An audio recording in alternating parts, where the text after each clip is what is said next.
अस्सलामुअलैकुम नाज़रीन, आप देख रहे हैं फ्लाई न्यूज़। दरिया खान मरी से खबर शामिल करते हैं गुलाम मुर्तज़ा आरआई की।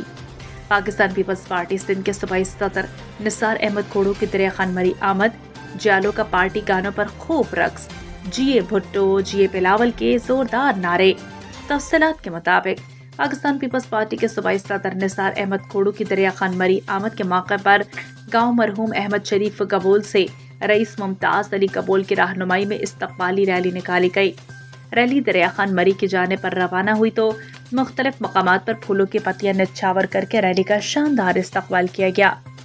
रैली दरिया खान मरी पहुंचने के बाद निसार अहमद खोड़ू के काफिले में शामिल हो गई और काफिला पार्टी के सीनियर कारकुन रईस जहंद खान मरी की ताज़ियत के लिए गाँव खुंडू मरी की जानिब रवाना हो गया।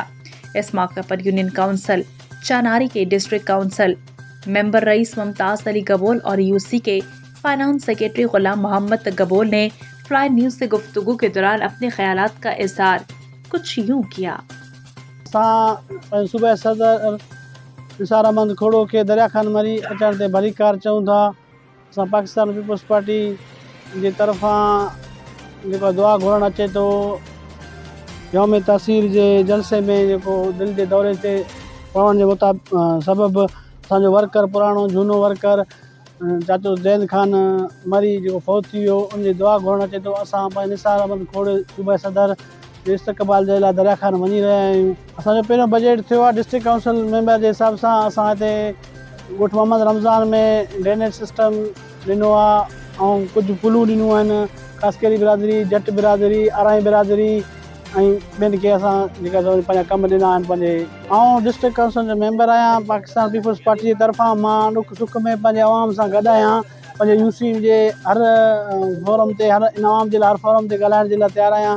ऐं कुझु सोलर प्लेटूं बि मिलियूं आहिनि असांजे डिस्ट्रिक्ट जे तरफ़ां। असां उहे पाकिस्तान पीपल्स पार्टी जे तरफ़ां असां पंहिंजे आवाम खे ॾिनियूं आहिनि। अञा बि असां पाकिस्तान पीपल्स पार्टी खां जेको असां उमेद रखूं था ऐं कम बि पीपल्स पार्टी हिते कराया आहिनि पंहिंजे यूसी में।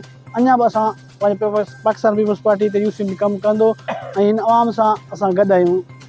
असां इहो चवंदासीं त असांजे पीपल्स पार्टी सिंध जो सदर निसार अहमद खोड़ो अची रहियो आहे। असां पंहिंजे वर्करनि सां गॾिजी करे उन जो शानदार इस्तक़बाल कंदासीं। ऐं पाण पीपल्स पार्टी यूनियन काउंसिल चानारी जो फाइनेंस सेक्रेटरी आहियां। गुलाम मोहम्मद गबोल ही दोस्त आहिनि असांजा, पार्टी जा उहिदेदार आहिनि, वर्कर आहिनि। असांजे ज़िले काउंसिल जो मेंबर आहे रईस मुमताज़ अली गबोल।